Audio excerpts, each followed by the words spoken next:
I guess we should probably start the show at some point. I was going to wait you out on that one. I was just going to let you keep doing your thing, guy.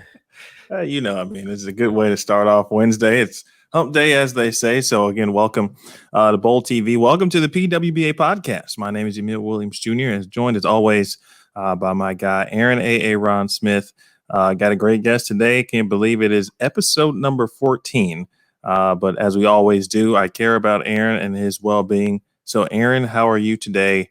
What's going on? And slight tease, could there be any interruptions today? Potentially yes to the last part, and thank you as well. Doing well.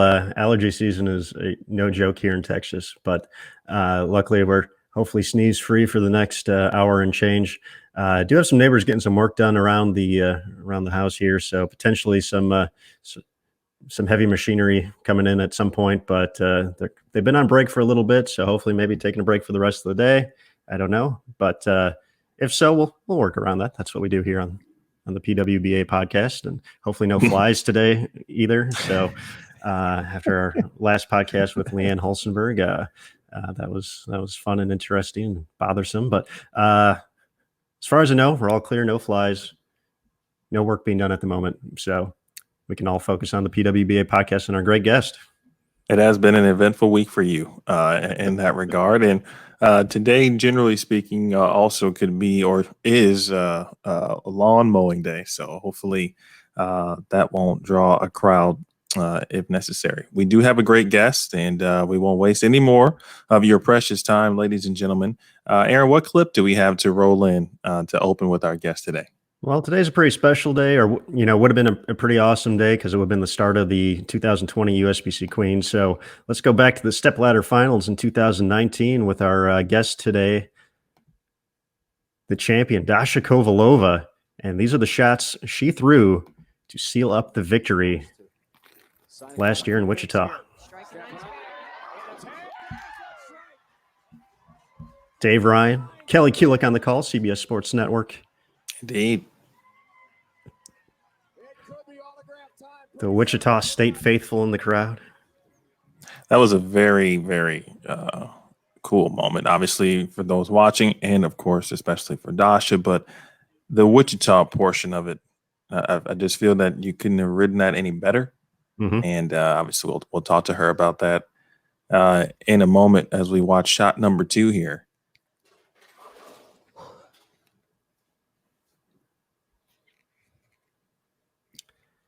Nine to wrap it up. 9 pins.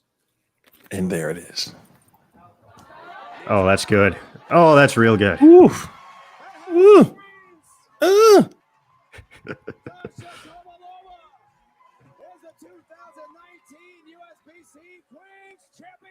There you go. Bring it home, Dave. All right. That was excellent. And now we're going to bring in our excellent guest. Can't say it any better than Dasha Kovalova, everybody. Indeed. Dasha. Hi. How you doing? I just want to keep the theme that Emil just Let's started. go. So. Let's go. Let's I don't know what's going on in your head, but I don't want to know. Try to start the show on a very loose note. So, but in all seriousness, thank you for joining us. It's certainly our pleasure to have you. Looking forward to this chat. And simply put, as we always open up a convo, especially during the situation at the moment, how have you been keeping busy, and kind of what's the last couple of months been like for you? Well, I just moved to a new place, so for the last couple of months, I realized that my apartment is pretty spacious. Okay. Pretty nice, somewhat. I try to draw, you saw my art stuff happening, and just play a lot of video games, Animal Crossing and stuff like that, and then just try to stay insane. Sane, I guess I could say. Well, but it's kind of hard. I'm already descended somewhere down there with my insanity. So, I mean, you see I have purple hair, so there it is. It's beginning to go. I'm digging the purple hair, though. I like it too. I like it. I'm happy about it. It looks cool. And you mentioned, keeping the fans busy on your Facebook page, Dasha Kovalova, PWBA, folks, give it a follow. With some pretty cool artwork inspired by, you're sponsored by Brunswick. And basically you've been putting together these drawings for about, I think it was 31 days or that you ended up doing those. It was 30 days plus the bonus one. Sorry. The sun was going in my eye. So no, we can't have that. So we actually got a few of those saved up here. So oh my God, look at you. Every once in a while, we knew we had to come prepared for this one. So inspired by the DV8 Turmoil 2 Solid. We got Cyber Kangaroo Boxer. And, I like that. Obvious decision for the uppercut. Come on, guys. Absolutely. Absolutely. I like that a lot. Here's my favorite. Hitman. Oh. People like that one a lot. I don't know why. I think it's very awesome. It's very cool. So tell us a little bit about your artwork, kind of how, I'm going to guess you've been doing it your entire life, or has it been something you picked up recently? And just talk about your passion for it. Well, I started drawing when I was 14 after I started watching anime like old people do. Like, it just got me inspired to do some art. And then I decided to go for it for college. But originally I was going to be like a sports management person. Kind of boring, right? And then I talked to my parents and I was like, I want to be an artist. And they're like, ooh, okay, sure, I guess we can let you do that. I was like, cool. If anything, I can move in back with you, right? They're like, nope, you're an artist. You go your own way. So that's how it started. And then I just kind of found passion for it. And I've been doing it a lot recently, because there's nothing else to do. No, we hear you with that. But it's definitely cool. It's definitely great work. And, that's something we've been checking out and keeping tabs on. But what, for a project like that, how much time does it take you to put one of those together? Oh, boy. Well, for each artwork for the challenge that I did, it took me about 3 to 4 hours to finish one of those. And since I was doing it every day, as soon as I posted the new artwork, I draw the new thing the same day, and then I posted the next day. So I've been drawing nonstop for like 32 days. It's been tiring, guys, I was like, oh my God, I'm running out of ideas. Cyber Kangaroo it is. There was one, I actually let Aaron know what it was earlier. Now I've forgotten the name of it, but it kind of reminded me of Rocket from Guardians of the Galaxy. That's one of my favorites. There was the 3 Pitbull. Jab. Yes, Melee Jab SE. Yep, that's the one. And then the Pitbull 3-headed joint. That too is pretty dope. Are you like at some point going to like create a gallery, maybe sell some of your artwork? Is that a goal at some point, or is it just right now, hey, let's just have some fun and keep people entertained? I mean, both. I've been selling it. If somebody wants, I don't post it because I don't know how to work this yet, but if somebody wants my artwork, they contact me. I'll be like, yo, I can send it to you for there it is. Money. And then they're like, cool. So I've been doing that a little bit, which helped me with, it kind of brought my confidence up, seeing people interested in my art, because I don't feel confident about it because I know I could be better. But, those, talented people who draw every day, I'm not that. I just like to draw, but never saw it as something that I would do professionally, but now I kind of want to. Well, I think we're going to give you an opportunity for one more piece right here. So if you're interested, I'm going to make this proposal on the PWBA podcast right here. I feel like we need to commission a photo of Emil and I together. I'll do one right now. Do one right now? Yeah, it's easy. Really? Wow. Whoa. Okay. Come on, you're really expecting something serious, guys? I'm just gonna draw like 3 sticks in a circle. That's what I would do. I was a king stick figure drawer, artist, individual all through school. So anyone asks me to draw anything, that's what they're getting. That's about where I maxed out too. So it's rare to be in the actual presence of a real artist. And, I know, right? Me too. Same. Like, it's hard to be in the presence of a real artist. Well, when I see one, I'm like, "Whoa, you're a real artist! Can I paint you? Teach me your secrets." now I will And say, there you go. Perfect. Uncanny. there we are. That's Emil. Okay. That's Emil, and that's Aaron. Okay. Love it. Look at that. That's awesome. Very I'm nice. just kidding. I like it. I'll roll with that. That's a first on the PWBA podcast. That is right. Fan art. There could be people who want to pay for that. We do have girlfriends and I wives. already arranged it. Well, there goes my opportunity for some money on the side. Dang it. That's funny. One more question in regards to so your bachelor's degree is in some level of art. Is that right? With emphasis in illustration. Okay. But I also have a minor in psychology and sports management. Wow. Okay. That is how did you Big brain.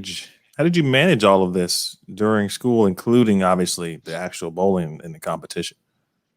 I was very stressed out, but I just knew what I wanted to do, and I had a big support system with my teammates and coaches and friends, and it just kind of helped me out. Usually I would do homework on the bus, and sometimes I would do homework 10 minutes before the class, but hey, you know what? As long as it gets there on time, that's all I care about. Don't worry, Dasha. I know that life well. Did plenty of homework on a bus. I got very upset at a bus driver once. Actually, it wasn't at the bus driver himself. It was the actual bus. It was raining, and no, it was raining. Right? I don't know where we were, but somehow I had some books on the floor and some stuff. Right, and then all of a sudden there's just rain coming through the window, and I didn't really pay attention to it or see it. And then I go to pick up some books, and then there's just my homework's all wet, and I'm like, "Come on, Marvin." That was the bus driver's name, and I was like talking to Marvin, like, "Marvin, what's the deal, bro?" But he couldn't help me out, obviously. So I feel you on that. I feel you. You could come up with new excuse. Oh, the bus ate my homework. That would have been legit. It really would have. I know that played. At the collegiate level that sometimes doesn't fly, but I was gonna go with it at some point. That's Aaron. Well, Dash, as we kind of talked about earlier in the show before we brought you in, today actually would have been, I believe, practice day for the Queens, and you would have been starting your title defense here in 2020 if we didn't have the COVID-19 situation going on, and hopefully wearing my jersey. I know. I think you are the first player to wear a jersey on the show too, so I like that. I've been wanting to see more of that. Am I overdressed? I'm so sorry. No, it's awesome. And but getting back to the and hopefully we get to that later this year. But obviously last year in Wichita, your first victory, a major championship, being around your hometown fans in Wichita with your connection to Wichita State. Just kind of talk us through that event start to finish. Early on in the week, how are you feeling? Once you got the match play, obviously a 6-0 record to get to the top seed, but just what were some of the highlights throughout the week for you last May? Well, I know that before the Queens even started, like a couple of days before the practice, it's gonna sound stupid, but hey, hold up, bear with me. I saved a turtle from the cars on the road, and I think that brought me good luck. I like that. I'm not being serious. I'm just joking. But I really saved the turtle from the car, and that was kind of a good start of the week because it's a snapping turtle. It was very angry, but I was like, no, buddy, you gotta go to the sea, to the lake. There's no sea in Kansas. Why? I assume that you had did it help like just getting off to a good start, just the week in general, by like being able to be at your own, it was an adventure. In your own bed and all that. Yeah. I still think I saved the Turtle King, and that's why I won. So he was like, yo, you saved me. Here's the crown for you. I would not expect even. anything less from Dasha in those regards. Yeah. See, I keep on the brand. I'm being weird, so that's what I'm here for. You're just taking home some karma points there. That's all. Good karma. Mm-hmm. Yeah, just working it up. And then, I was very nervous. The first game I bowled for Queens was 156. The first game of the first block. And I was like, well, there it goes. But then with the help of my bowl reps and everything, it just kind of all got evened out. And I made it to the match play miraculously. And then, the rest is history. Is Emil okay? He's good. He might be frozen at the moment, so I'm going to go ahead and. I think he Yeah, he's frozen. All right, he'll come back. We'll get him back. Okay. All right. Bye, Emil. Hi, Emil. But moving forward, obviously making the TV show, you had previous experience, as part of the TV environment with the bright lights, as part of the Wichita State Shockers. But for the individual portion of it, being the top seed, kind of having to wait around for your opportunity to come up and get your chance to bowl for the title. Just talk us through that, hour and a half before the show and as the show was going on, just the process you were trying to go through to stay loose, keep everything free and easy to get ready for your game. It's weird because I'm thinking about it and my palms are getting sweaty. So I still get back to those moments. Hey, Emil's back. Hey, Emil, I missed you. I don't know what been? happened, but I did miss you as well. It must have been perfect timing because my grass was starting to be cut. So maybe that was it. It's a good karma point. Maybe Exactly. it's that turtle. Perhaps I need a turtle. Okay, go ahead. Carry on. Sorry. Anyway, so I remember I was so nervous that John Brucier, one of the bowl reps, would stay with me, and Chuck, they had to stay with me and be crack jokes and just talk to me because I was like, oh my God, I'm so nervous. This is my first TV show. I'm so nervous. What am I gonna do? And then just the entire time in my, on the screen, I might look like I have no emotion, but like I've been saying previously, I just have too many. So it's just the arrow 404 when I just don't know which one to emote. So I just stand there focused. But the real thing is going on through my head is just Well, it's good you have Chuck and John there to kind of control that, and I think that's definitely a big part of the ball rep role out there on tour is knowing some folks take different motivations different ways, and obviously for you, kind of having that light and easygoing atmosphere and feel is definitely important to the success you've had on TV. Yeah, you always, even when during the qualifying when I felt sad, I would come to John and Chuck and be like, hey, I'm sinking, help me. And then they would help me, which is cool because I know it can be annoying with that because you never know when that part of my brain goes, I forgot how to bowl. And then, it takes just good laughs to bring it back. So I really appreciate what they did and hope will continue to do for me. I apologize if you probably answered this already and Aaron probably asked it, but was the nerves more than likely associated with because it was in Wichita and at North Rock and just kind of you knew a lot of people that were watching? It's just part of it was, but part of it I wanted to perform good. And again, anxiety is one of the things that I'm constantly battling. So it's been there and just sometimes it takes over me and I don't know how to handle it. I think actually, now that I'm thinking, it was the comforting part that there were a lot of familiar faces who I knew. So I can just look around and be like, oh, that's Coach L, that's Coach E, that's Holly, that's Allie. And be like, hi, friends, look, I'm on TV.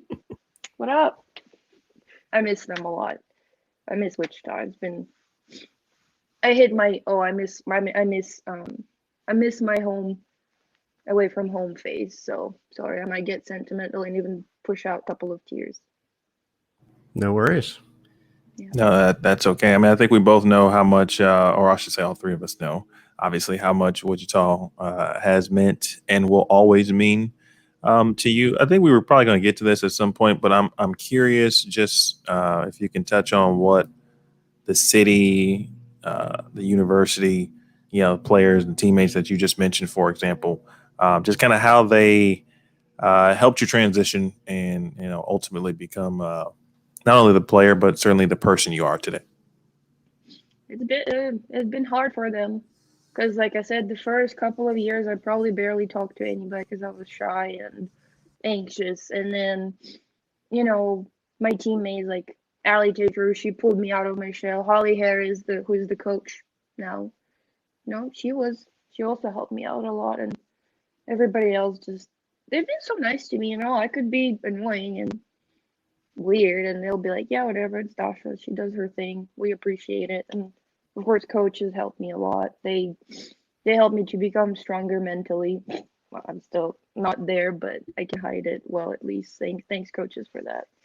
And just this city has like a very calming atmosphere, and just being in there, it kind of gives you like that nostalgic feeling, even though you probably just came there and you still feel like, oh, I've been here already. It's very calming and safe space, something like that.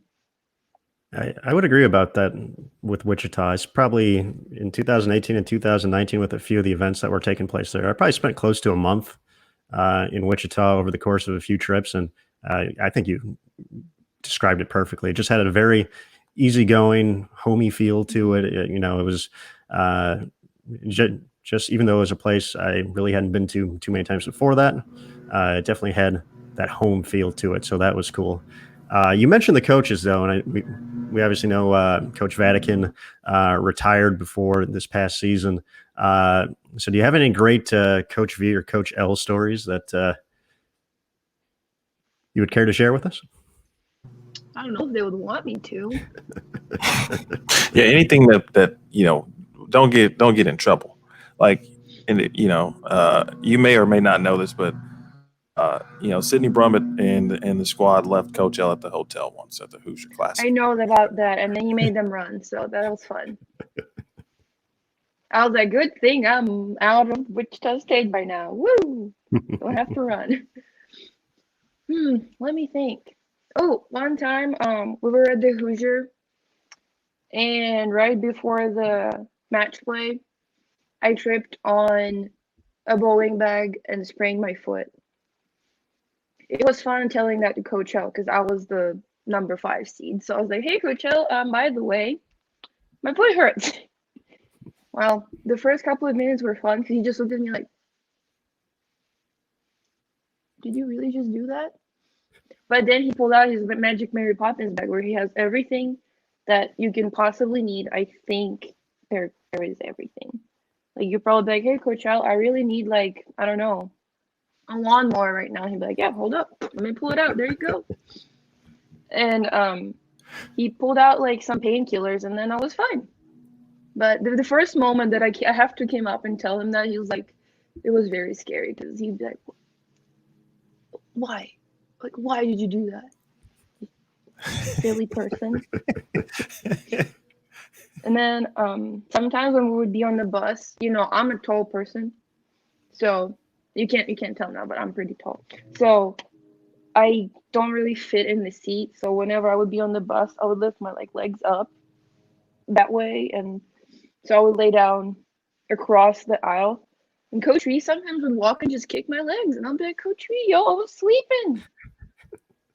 And I was like, oh, sorry, didn't see you, Coach Ree. I'm like 5'11". How can you not see me?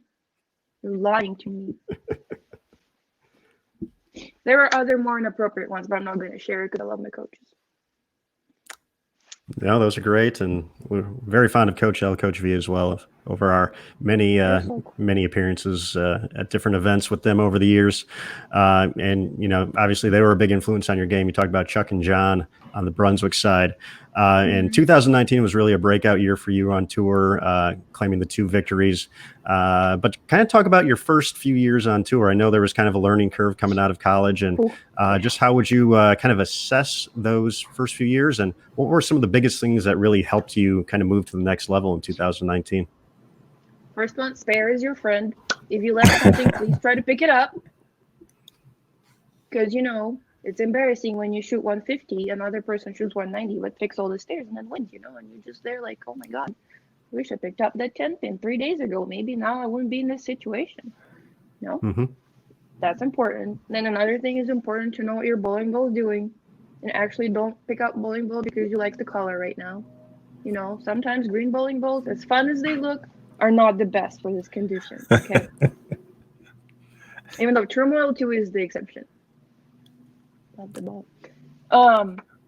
I definitely learned how to communicate with my ball reps through those seasons, because at first I was shy and I was like, oh, I don't know if I should ask for help. Somebody else might need it more. And then I was kind of like waiting for them to come up to me, which is not a great strategy because there's 2 bowl reps and 10,000 people bowling. So I just learned to be like, hey, yo, help me. I just let 7-10 3 times in a row. What do I do? And they say, well, you probably have a wrong ball. And I was like, you know, you're probably right. Look at you go. Smart. Do you do this for a living or something? I just learned to be patient too, because sometimes you can start with the really bad frames, like, oh, split, split, split. But then once you find the line, it will like even out, and then you'll keep moving forward. So I learned to fight for every pin, even though it might be bad. Now, in like a couple of days, that pin might be something that makes a difference for you making the cut or not. So I just learned to not give up and try to take the best out of situation. I think that's a good note for young players too, who are going to be, once the tour starts up again, kind of looking at their rookie seasons, those first few years. And yeah, I think the big thing, not being afraid to ask for help is certainly important as well. And we have Emil coming back, I think. I apologize. I missed you. This is actually the first time that I've had numerous issues on the podcast. I am using a different computer today, which could be the culprit, because my computer I normally use, it seemed to give some odd noises. So I apologize. This is all my fault, and I am ruining the Dasha Kovalova experience. She's never going to come back now. She's not going to ever draw a portrait of me at this point now. Yeah, no, that's it. I already erased it. What's done is done. Okay, where are you guys at? Sorry. I'm awesome. Yes, we hit on that point there you go. Several times. Just had to let it take it off my chest. Okay, now we can continue. Yes. All right. Moving on in 2019, we talked about the Queens a little bit already, and obviously, the other real big moment for the season was at the Pepsi PWBA Louisville Open. But I know the tournament before that, you had some struggles in East Hartford, and I know our own Daniel Farish was working that event. That's his hometown, and he was there early, saw you out practicing, trying to get ready for that event. And I think that kind of ties back into one of the things you were talking about, but kind of talk about the transition of the tough week in Hartford and then heading to Louisville and quickly finding success, and then obviously winning the whole event. So I was pissed because first my shoes didn't fit. They were like half of, so I wear like size 10 shoes because I have big crocodile feet. So they were like 9. So they were one size down, and when I walked, my feet were like this. So that's not good. It was kind of hard to, make shots. And then I missed a lot of spares because I'm an idiot, and I just crossed whatever I said about. Remember what I said about the spares? Mm-hmm. I forgot about it. I was like, "Woo, 3-6-10. Let me throw it to the opposite side of the lane. How about that?" So, but later I found out that my thumb was weird. So I had Eric Krause and Cecil fix those, and man, I was so mad when I came to Louisville. For that Hartford, my parents came in and they're like, "Ooh, let's watch Dasha bowl good." And Dasha was like 150, 180, maybe a 200. How about I missed 2 3-6-10s in a row? Do you like this, Dad? Woo! And he was like, "No." So he left. He left because his day off was done, because he came in for like a weekend. But I was mad. I was mad at myself. I was mad at the consequences. I was mad at like whatever happened. So when I came to Louisville, and my mom was like, maybe we should rest it. I was like, no, practice. She was like, but we just came here. I was like, practice. I'm mad. So I went to practice, and Daniel approached us, and I think he was a little bit afraid of me because I looked like I was about to murder that 10 pin. So I was just there like, sorry, my bowling is a little rusty right now, so I'm probably not showing good. But I was like, 10 pin, good. So I was practicing all the spares, and I got new shoes too because Eric shipped them to Louisville, which was very quick, and I really appreciated Eric. You're the MVP. So it was great, and then I was focused on the things that didn't work last week. I made sure that they worked this week, and I guess it all kind of came together. And also, we had a 5 a.m. practice session for like the local TV. Yep. So I think that, especially rolling the ball in between my legs, definitely helped me. There were a lot of different forms that day. I will say we got to see the true versatility of both you and Brianna and Maria. Yeah, that was fun though. I enjoyed hanging out with them. Shout out to Louisville too. Yeah, Louisville, you were the MVP as well. That was they did that media stint the previous year as well, so I was happy that they would have or wanted to do it again. Of course, I missed that event, but I am curious, and I apologize for the noise in the background. But you mentioned the shoes, and they were too small. So were they small prior to? Like, did you switch shoes before and just didn't realize it? Like, how did we get to that point? Yes.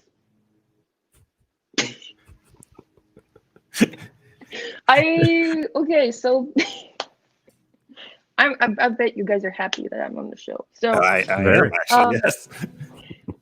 I was in Vegas. There was the US Open. I forgot my shoes there. Okay. So because I'm smart and very responsible bowler, so that's what I did. I forgot my shoes and my switch grip, my thing. That's why my thumb didn't fit too. It makes sense, right?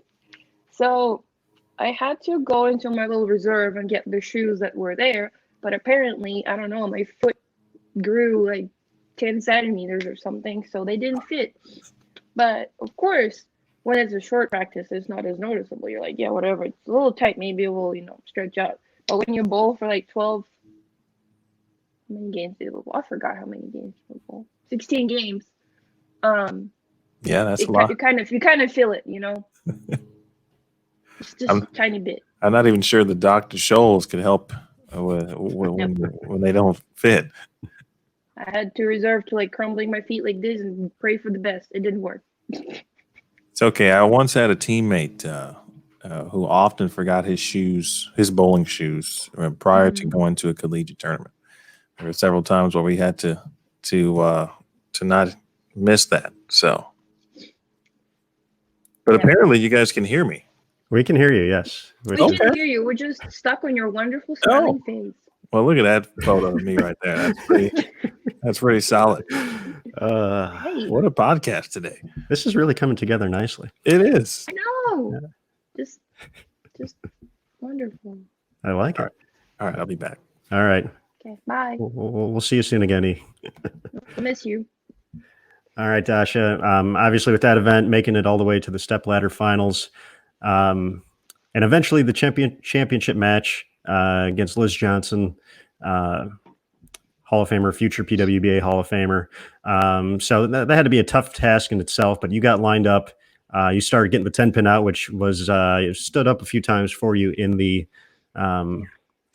semifinal match. But what was kind of the strategy that kind of got you to where not only you were lined up and striking, but you were also striking on every shot, which eventually led to one of the most exciting moments of the season, your perfect game. Well, I barely remember. Hi, Emil. I'm just going to say every time that I miss you, Sorry. For those of you who may tune in via audio, I keep dropping out of the video picture. And I don't know why today, but yes, your perfect game. Go ahead. Okay, so I don't know how that happened. Basically, the last 12 in a row, generally, it's how it happens. It's just. We can take him off the screen again. We can do that. Yeah, just kick him out. Get out of here. Go ahead. So I forgot what I was talking about. Emil. Well, Aaron asked the question again. No, Yes. I think I remember. Okay. Oh, I don't remember my last 12 shots because it was just a blur.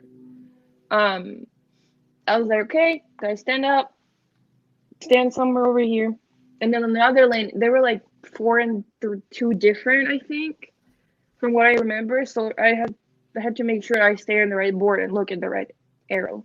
Generally that's how bowling works, but the difference between the lanes was so drastic that I had to make sure I do it. Otherwise, it's going to be a pretty bad shot. So I just focused on standing on the right spot, looking at the clock, making sure I don't take 10,000 seconds to get ready, throw the shot, hopefully don't leave a split, pick it up, and then move on. And then, I didn't leave anything to pick up for 12 shots. That is definitely nice. And as you talked about, then you don't have to worry about spares. So that's doubly nice. Yeah, I don't have to miss that 10th in again. Woohoo! But since we're talking about it, let's bring up that 10th frame. And of course, Let's do that. The always famous strike, or the look after the shot in the 10th, going directly back to Chuck and John, the 1-1. Always cool. So let's take a quick look at that here. Actually, quick note for that time, Matt Ogle was helping us too, so he was the second bowler for that. That's right, Matt was there.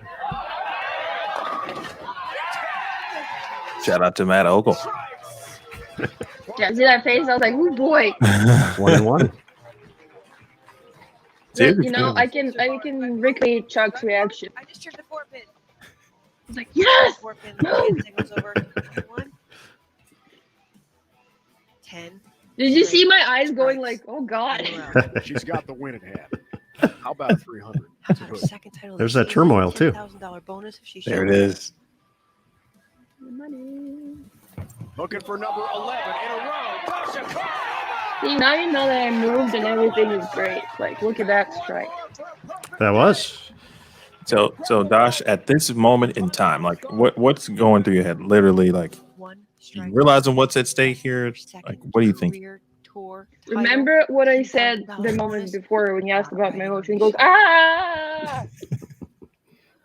It was more like not a very good version for Mom. Her mom can barely watch.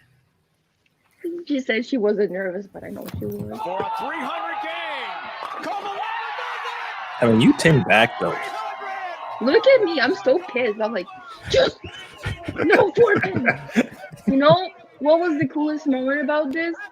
It's just Liz's reaction. Like, she is fantastic. I have the photo that I was really nervous. USBC sent me, and like the moment like it's picturing my last, my cool stance, I'm just looking like, hey, maybe it's a strike, and then in the background you can see Liz going like that, and I think that's just, she's awesome. Just her entire demeanor is just fantastic, like, because she was invested in it as much as I was, and I don't know, it's just having her genuine reaction, her hugging me afterwards, and it felt very comforting, because she was one of the people I looked up to when I was a tiny bowler. I was not really that size, but that's what I think. A little bigger like that. So, like Liz Johnson, Kelly Kulick, those were the names that you always hear, and like being bowling against them and getting the genuine, reaction to something that you just did, even though she lost. That's what true sportsmanship to me is about, and I strive to be like her and like all the other people in the future. And I was just awesome, and I'm gonna get sentimental over here. No, it certainly was a great moment, and I think earlier in that show, because I believe you or maybe your dad had posted a photo on Facebook of you and Liz. It was my dad. A few years before at I believe an international event, so that was kind of cool to see that as well. But yeah, we had Liz on the show just last week, and we kind of talked about that. Said, hey, what were those words of wisdom you were giving Dasha in that moment, kind of off the approach? So what were your big takeaways from that moment with her? She just said that, again, it was a blur, but she just said that congratulations, like, you're amazing, and she just kind of said something else, but I don't want to say it because it's personal. Mhm. But it was just awesome. Like, and then Kelly came up and hugged me, and it was great. I miss everybody. Not you guys make me miss people. Come on, I don't have feelings. I hate this. Well, we miss you too, Maybe though. people Mhm. are fine after all. Okay. Like we I miss don't you have too, this guys. personal interaction, but I'm so happy that you're on the podcast because I do feel like this is what we would discuss if we were on the road together. Like this is how our week would go. Yeah. We talk to you and you would make us laugh. And then you'd like act serious, but then you weren't, and then we weren't sure if you were serious, and then we'd laugh, and then that'd be it. See, years pass, I don't change. I'm still that weird person I was. Just more, I'm more weird, outspokenly weird. Before it was all in my head, but now it's all out. See that cool gesture I did? Like, that was cool. That was. I like that. Been practicing. Well, I we'll see want to we- share. I'm sorry. Oh no, we gotta be practicing something during this quarantine. So That's true. I don't have my own moves, so I gotta get the. Practice want- social distancing. We should, and thank you for doing that. Hey. Thank you for saying that. There's one small nugget that most people or no one knows really because I wasn't at the event, but I can say when my son gets older, I will show him this video. But my son appeared on the show with you as a thanks to JT Townsend, and so my son was a few days old at that point, so he got a little bit of airtime. And so my family, my wife is here, in-laws were here, and they were, watching Trey, and we were just hanging out. And obviously the show was on, so we watched it. Also knew that Trey was going to be on, so everyone wanted to see it. And then we saw him, right? And it was like, oh, that's so cool, right? The dude's a superstar. And then all of a sudden, like, obviously we keep watching the show, and then Dasha keeps striking, and then all of a sudden it's like the most amazing show ever. So I wanted to thank you for that, and at some point my son will probably thank you as well because he got to share that with you. It was cool. I remember that too, because the moment the picture of your son popped up, just the entire crowd went like, "Aww." I'm not gonna lie, I wish I was there at that moment, because I would have That was taken that so all cute. in. Yeah, it was like, oh, so cute. Tiny Well, baby. And then I stole I'll his give him spotlight. some credit. I'll let him take a little credit, perhaps. No, I'm just playing. Fine, I guess.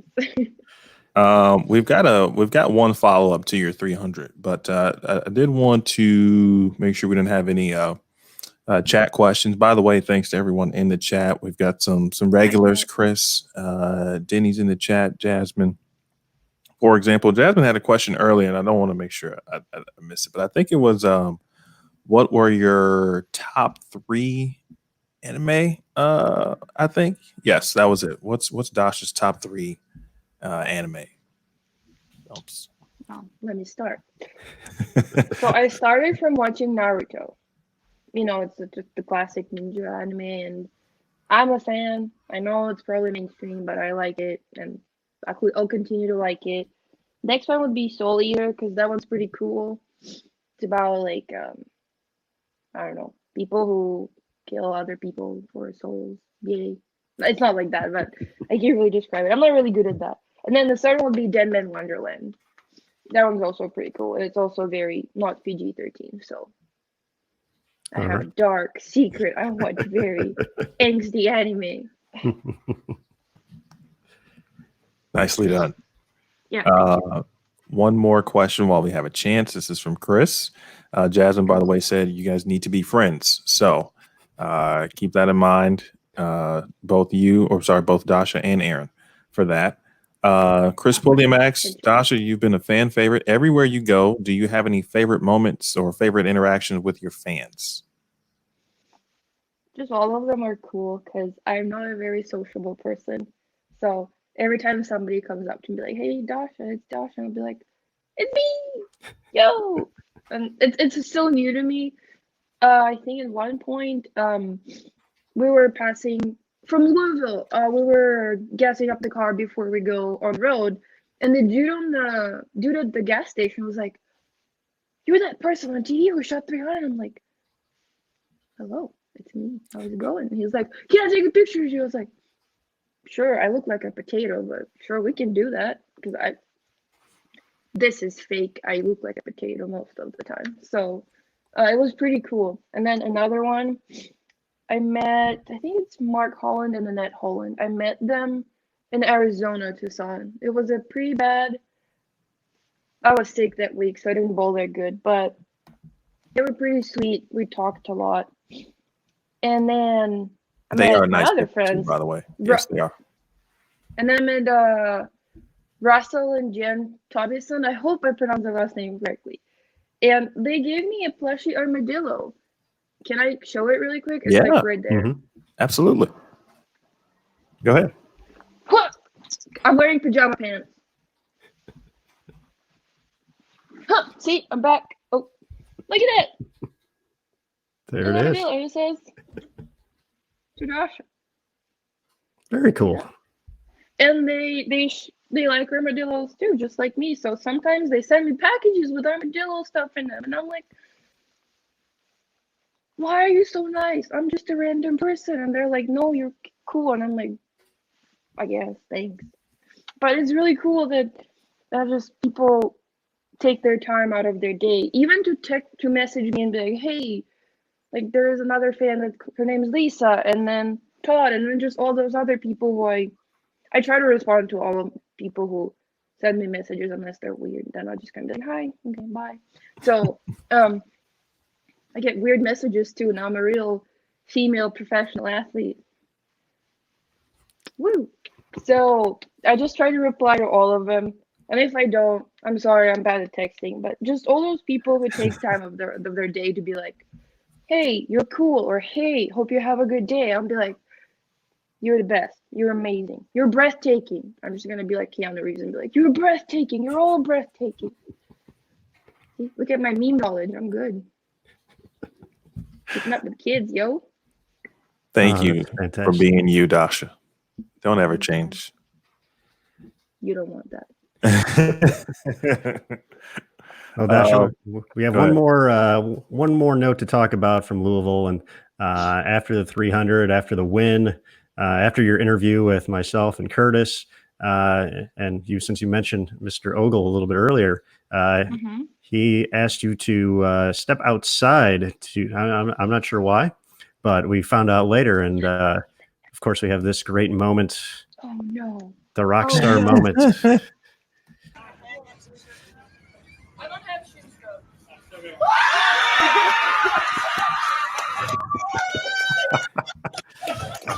The one and only rockstar bath.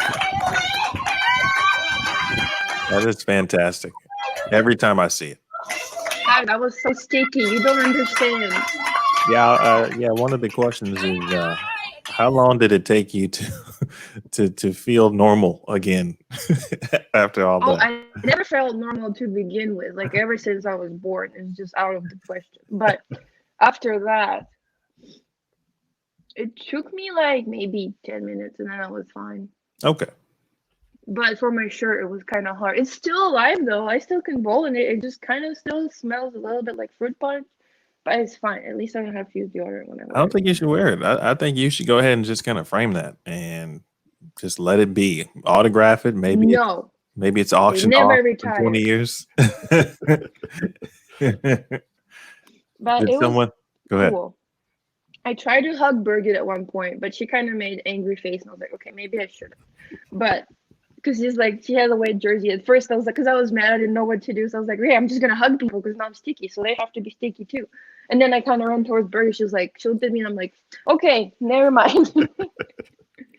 Birgit is awesome, by the way, because she's funny. I know she didn't mean it, but still, didn't want to be annoying, and it's just cool. It was definitely a sticky situation. Fantastic. Yes. Thank you. I'll be here all week. I like it. So 2019 kind of ends, and preferably if you're a player, you'd love it to end at the Tour Championship, which for you, you got a chance to do that for the first time in your career and make it to the title match, of course, as well. So tell us about the experience of what the Tour Championship is like. And then also some of the exciting things that you got a chance to do with from the NASCAR portion of things as well. Wow. The first thing, the hotel was awesome. You know, before I would stay in like a little bit lower class hotel. So when I got there, I was like, I'm a fancy person now. So, and the tournament didn't start yet. So the first thing I found Disney Channel, and there I was gone for the rest of the day. It was cool. And then just the atmosphere and like how people treat you. They treat you like you're a superstar. And it's just crazy for me and probably for other people. But the fact that they built the lanes over there and it's by the racetrack and you get to bowl in them and just the crowd and how you get introduced. It's like you're introduced like in those fighting matches. You're like, hey, it's now this person against this person. Oof, it was fantastic. And then I finished second. Shannon won. That was fantastic. A really good match. Like even though I didn't do good, it was just still awesome to watch because she made history. And I like right now I'm getting chills just remembering that because it was fantastic. And then we got to drive in the car on the track, and it was very fast. It was this one, right? Boom. I think so. Yeah, that was cool. And it was just, I was a chicken. I was like, oh my God, what if it's going to be bad? And then when we got inside of the car, the driver was like going fast and he's like, that's it? Can you go faster? He's like, no. I'm like, please go faster. He's like, no. Probably thought I was crazy, which is not the first person who think that. But Another photo from that particular event. That was with Parker Klingerman, I believe. And I think Daniel's watching. He's going to get mad at me for butchering that name, but Kligerman. Yeah. Well, shout out to NASCAR, though. They do a great job. Obviously, Richmond Raceway does a great job as well. We appreciate them and the great partnership. And what else did you do that time, Dash? I think you had some pre-race responsibilities as well, right? Oh yeah, I had to come out of the stage and toss things at people, which I think I failed at miserably. I think at some point I hit the kid because he was like, oh, I won. I was like, here you go. And then I just ran farther down and be like, oh God, I think I might have hit the child. And then I had to announce that like the driver start your engine, and that was cool too. I was we should just start like every time I say anxious, you like drink your tea or something. Anxious. Well, okay. Emil, Wait a minute. what are you doing? Wait a minute. Okay. Wait a minute. I was anxious. Let's go. Whatever, teach you kids. Shameless plug there. Shameless. Here, I'll plug Tuzzo Tea. Very Nicely nice. done. Very nice. Sponsor me. Anyway, it was just fantastic. It was really cool. I was anxious, but then I tried my best to do an announcer voice, and the rest was pretty cool. It was very loud when they started their engines, so I think I succeeded in that. The cool thing that kind of helped me before I know you guys didn't ask it. I just want to talk about it really quick if you. That's okay. Sure, absolutely. Talk about whatever you want. Don't give me that. But the cool thing that happened before the Richmond is Chuck and Deb Gardner let me stay at their place.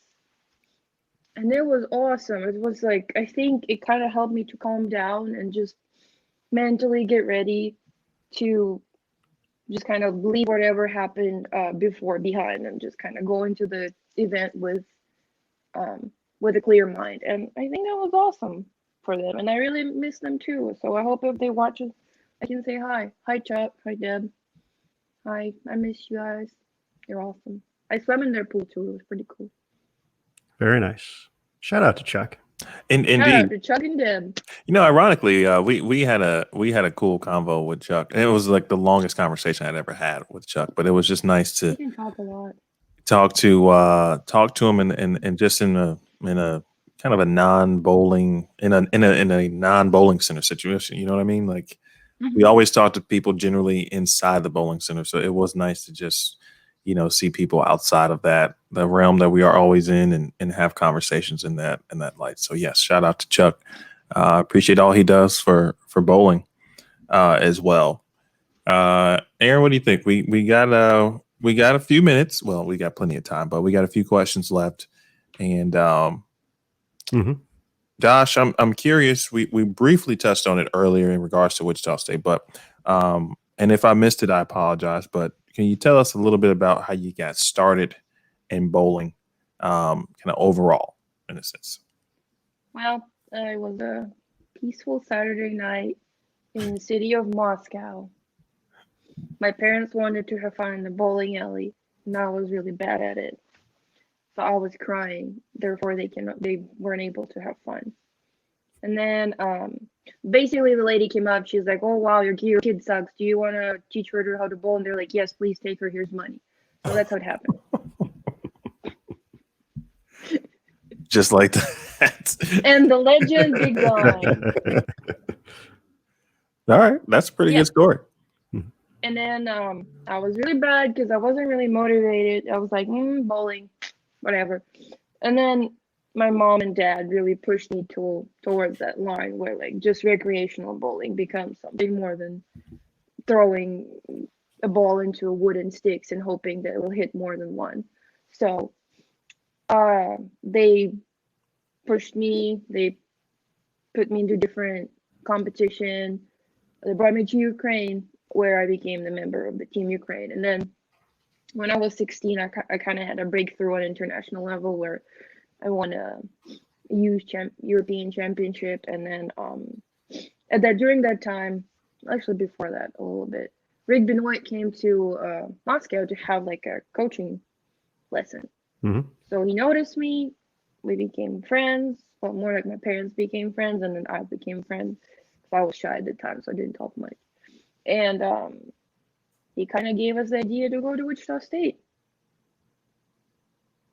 He kind of dragged me there, and he was like, "Here's coaches. This is Dasha. She can bowl." And they're like, "Cool.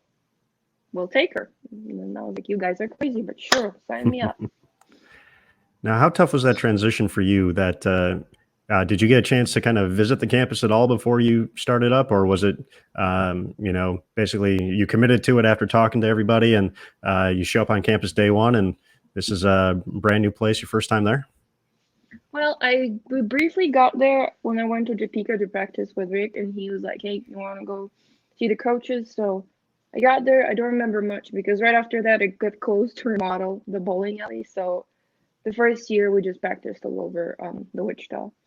So it was okay. It was tough for me because I've been, my mom and dad child, not very sociable, doesn't go outside much, play video games, that type, quiet person. So first year was tough, but there were people who brought me out of my shell and who encouraged that. So I bet now they're regretting their help. But hey, you know what? It's not about them anymore. It's all about me, yo. That's right. There's the story. I'm curious, and be careful with your answer. But like, give me an example of of how the team and teammates helped you get out of your shell. Like, did they take you to a baseball game at Wichita, or something along those lines? Did you see a basketball game with the team? Like, how did they help you, or what types of things did they encourage you to do? They talked to me and encouraged me to talk back to them. That's before important. They'd be like, "Hey, Dasha," I'd be like, "Hey," that's it. So we did a lot of sleepovers, a lot of team building activities. Like we would go watch a movie, or we would go like eat somewhere, and then obviously practicing, working out, and stuff like that.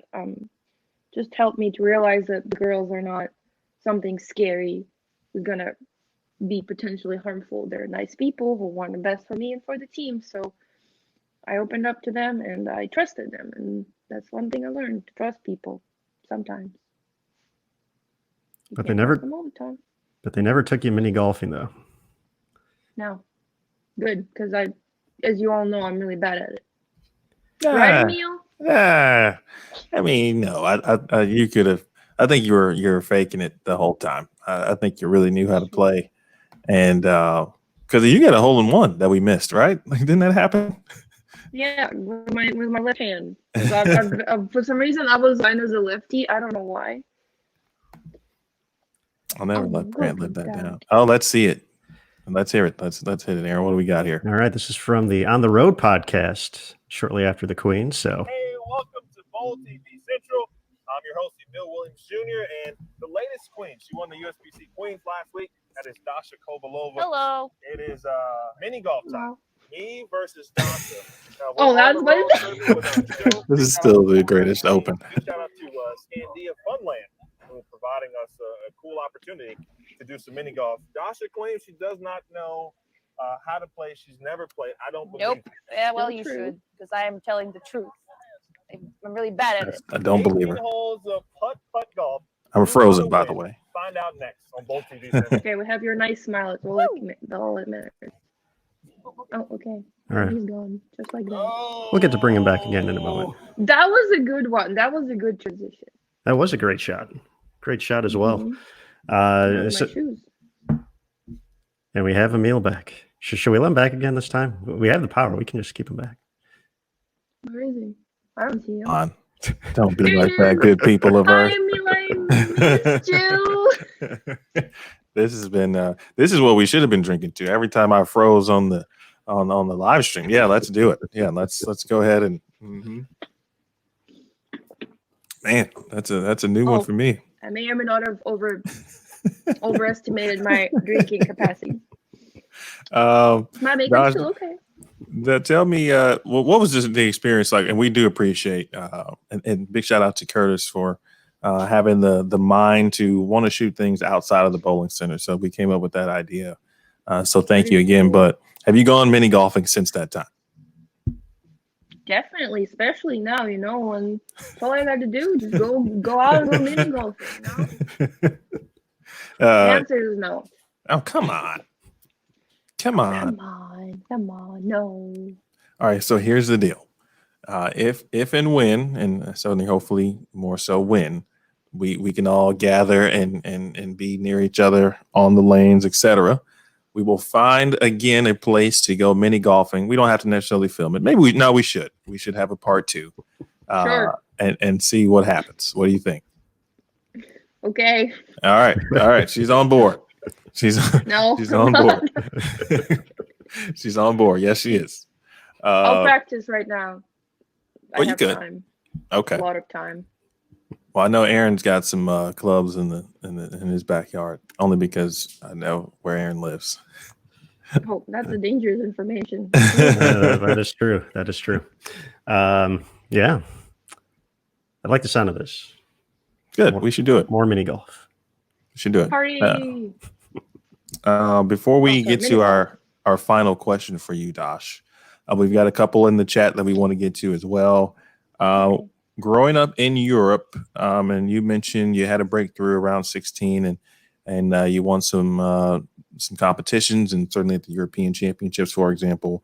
Which current players or former players, but really which current PWBA players did you face often or see often in at the European Championships or other international competition? Birgit, Daria Payak, Diana, Verity, Sandra Anderson, and then for the international, obviously the Team USA people, Sure. and then people from Malaysia, Singapore, Maria, Rocio, Clara, Sandra, Gongora. Oh, so basically, I knew people from PWBA before I even thought I would be in PWBA. I mean, I've seen them and they were awesome, and I was just there looking at them and be like, one day I want to be like them. And then now I'm here. I'm there. It's cool. It's still kind of hard to think about it. You're so good. You do know that, right? Duh. Love the hair flip. Before we move on, did you kind of learn or watch from afar, maybe try to pick up certain things that players were doing, or were you kind of always focused on what you were trying to do in competition?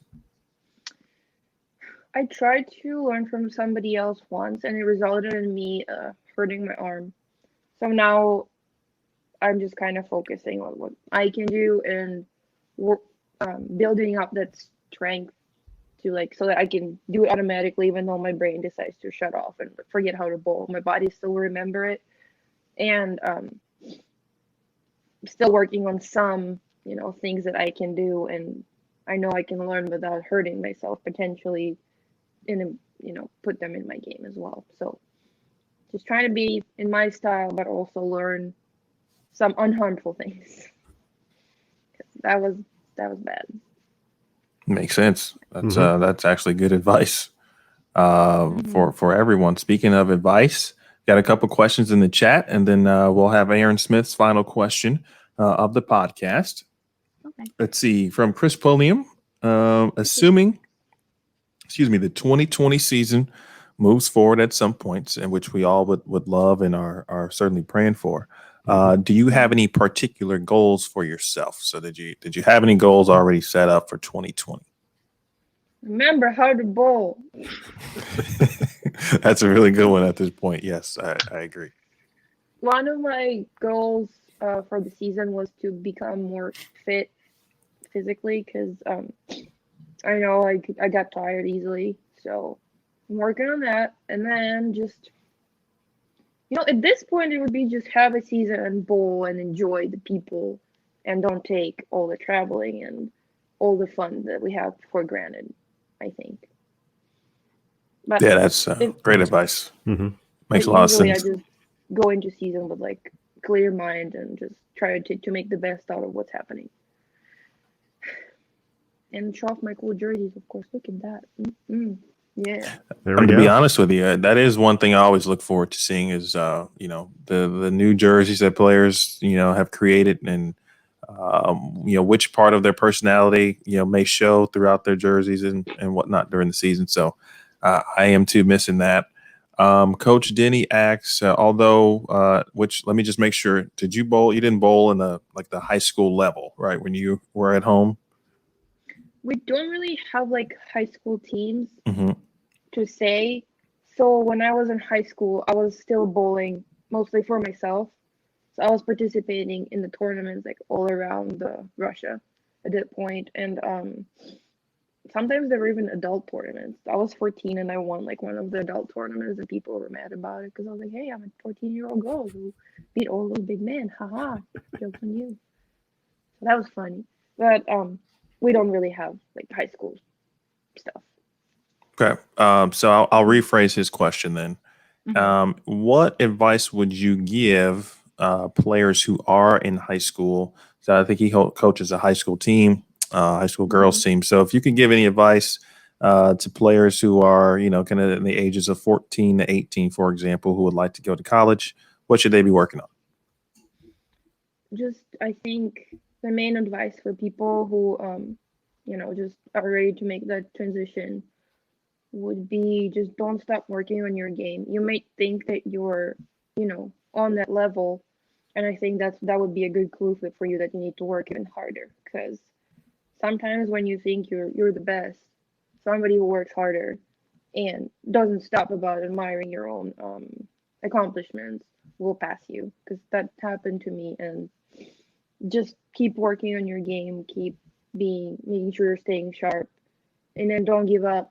Even if some discouraging stuff happens, just take the best out of it, and then let your disappointment and anger and sadness to kind of fuel your motivation and push you forward over that line where oh, I have to be better, I want to be better, stuff like that. See, I can be serious. And that was excellent. Well said. Well said. That's a fantastic piece of advice. And thank you once again to everybody in the Bold TV chat for dropping a few questions. But we're coming up to the final question of the day. We've already learned about some of your favorite anime choices, but what are the Dasha Kovalova binge watch recommendations? Well,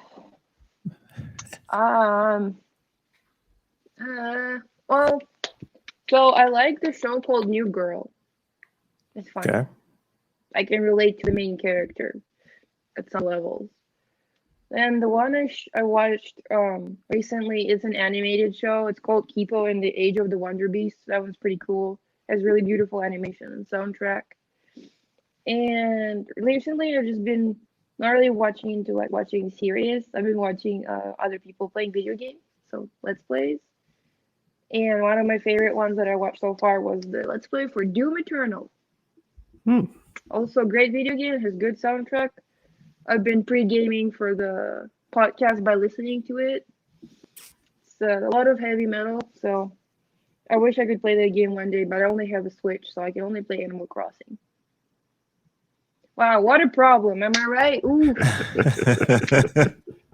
Wait, what? Are you like on Twitch? Are you live streaming some of your gaming, No, or I'm no? not live streaming my video games because I swear a lot, especially if I play like roguelike games. I've been playing Dead Cells recently. It's like a roguelike game. If you die, you start over. Oh man, my dog was probably like, "What is she doing? She's just so loud." So I was sitting there, I was like, no. So I just watch like YouTube people stream their games and just put it on the background and look at it. Or if it's very interesting, like plot, I'll just look at it and I don't know, drink my tea. Cheers. Bye. Are there any other gamers that you know that are on the PWBA tour? Like, can we start a PWBA gaming team? Is that possible, you think? Probably. I know that Summer Jasmine plays a little bit of video games, so Okay. and I'm pretty sure a lot of people play. They're just shy about it. I'm not. I play video games. I'm proud of it. Yeah, gaming is dope, man. I wish I had kind of stuck with it. My sports and Madden and used to be my thing, and that's probably what I would play if I had a system right now. When I was in college, COD was like the newest thing out, and so there was a lot of COD going on in Lindenwood housing back in the day. Well, Emil, I know Trey's birthday is coming up in August here, so maybe that'd be a good birthday gift for Trey, but not for you. Yeah, he might not ever see it until he's like 4. Hey, honey, I think Trey would really want a PS4 right now. You should yeah. Look at him. I might have He's to a think board about gamer. that. I might have to consider this. Appreciate that idea, Aaron. Or Uncle Aaron wants to step in and be the one of the good uncles and purchase him a gaming system to work. That backfired quickly. Goodness. Absolutely. That's where we are in our lives. I'm out of this conversation. You know what, guys? Like, it's been real, but I think it's time. Would you look at time? It's time for me to go. Oh, it almost is actually time. Dash, we do appreciate you spending an hour and some change with us. It's always a pleasure. Everyone, from the Bold TV side, certainly, and tons of PWBA fans now around the world really enjoy watching you compete and listening to you as well. So we thank you. Aaron, any final thoughts from you as well? No, I think you said it perfectly, Dasha. Thank you so much for your time and spending your afternoon with us. Emil, before you take us out, I think we should dance one more time. Okay. Do we have actual music, or should we? I don't think we have actual music, so we have okay. Do you want me to put my Doom Eternal soundtrack on? Sure. Is it explicit lyrics? I actually don't know. You know what? Let's just not do that. Well, before we do that, Dasha, where can people follow you on social media so they can keep up with all of your drawings and take a look at those? Facebook and then Instagram. On Instagram, I have 2 accounts. One for bowling, Kovalova at Kovalova DK, and the other one is for artwork. It's at AYU_DASH. Okay. So right now, since I'm done with the challenge, I don't really want to spam my artwork to my bowling account. So I post most of my artwork on my other account because I draw every day, so I don't want to be like, oh look my art and no bowling. So perfect. Want to be balanced. Okay, well, so I'm gonna close it out, Aaron, but we're gonna dance out of the screen. Is that cool with You're you? frozen. Oh no. Get your drinks ready. No. It's that time of the day. Come on, I Emil. don't have anything in it. Come on, Emil. I've had to sip my water here, so there he is. I'm All kind of right. out of tea. Unbelievable. Okay, let's just hurry All up right, and there close we this go. episode. Oh yeah, I got it. You're right. Okay, all right. This has been episode 14. Thanks to the two-time champ Dasha Kovalova, Queens champion 300 shooter. Next week we will be joined by Clara Guerrero and Sandra Gongora. Clara will be on Monday. We'll have Sandra on Wednesday. So two great guests again coming up for the PWBA podcast. For Aaron Smith, Dasha Kovalova. Thanks to everyone involved and watched today on Bold TV. My name is Emil Williams Jr. We'll see you next week. Until then, please have fun, folks. Stay safe and dance the night away. Let's do it, y'all.